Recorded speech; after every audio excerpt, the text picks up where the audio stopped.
Hello, I'm Dr. Leon Stutzman, aka Doc, with another one of these little videos designed to help you to get through these strange days in which we find ourselves, and these are strange days indeed. This week I've been talking about power to prosper. On Monday, giving yourself permission to prosper. On Wednesday, finding a promise to prosper. And today, well, Wednesday I ended with a story, but it wasn't quite the end of the story. It was story number one. I'm the head, not the tail. Above only and not beneath. We'd driven 22 and a half hours. Meetings had been canceled in North Carolina. Drove 22 and a half hours straight through to Dallas. Fell out of the car. My mother-in-law looked down at me because I literally fell out of the car. And she said, "What's going on?" And all I could say was, "I'm the head, not the tail. Above only and not beneath." But that's not the end of the story. No, I went to bed, slept 14 hours because I was exhausted, got up on Wednesday morning, and knew that I had to go to church Wednesday night. Why? Because that's what you do when you're a good Pentecostal person. You go to church on Wednesday night. We went to a little Dead, Dull, Dry Pentecostal church, and they received a Dead, Dull, Dry Pentecostal offering. If you have that background, as I do, you know the story. Bless those that give and those that have not to give. They started passing little wicker baskets around. I had hit Dallas with $16 in my pocket. That was my entire future. That was my entire fortune, $16, a $1 bill, a $5 bill, and a $10 bill. I reached in my pocket and pulled out the dollar bill because that's what you do when they're receiving an offering. You give a dollar. And I heard a voice speak as plainly as I'm speaking to you that said, "I thought you were the head, not the tail, above only and not beneath." And I thought, oh no. And I felt like I was supposed to give that $10. Well, I resisted. I said, "Devil, you're a liar," but I knew that I was supposed to give that $10. And I heard that voice again say, "I thought you were the head, not the tail, above only and not beneath." The ushers got closer and closer, and by the time they got to my row, they were 10 feet tall. I shoved that dollar back in my pocket, pulled out the $10 bill, threw it in the offering. I'd like to tell you I did it with joy. I did not. I was mad at God.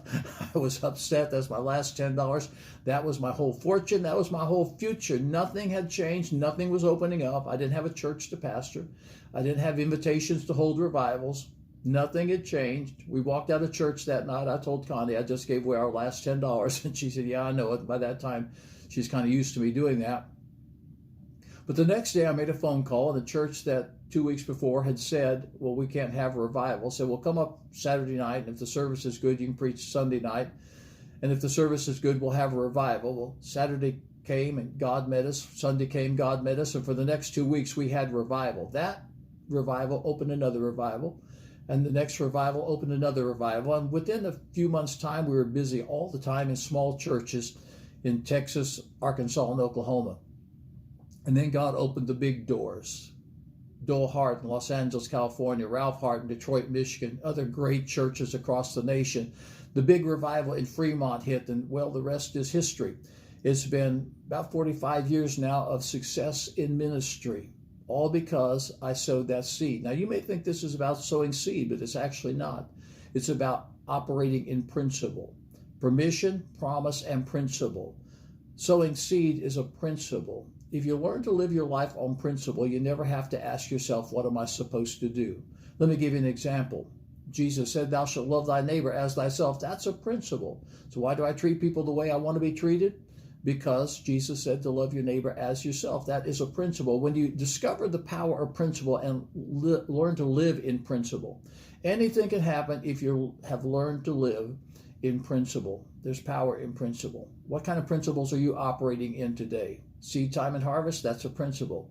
Love your neighbor as yourself, that's a principle. As you'd have others do unto you, so do unto them, that's a principle. And you'll find the Bible's full of principle. Not only is the Bible full of principles, but life is filled with principles. And if you learn to live on principle, you will prosper because principles never change. I'm Dr. Leon Stutzman. This Sunday at Aspire Church, 10 a.m. Eastern Daylight Time, I am going to be sharing the first in a series of messages called Finding Favor. If there was ever a time that you need favor now.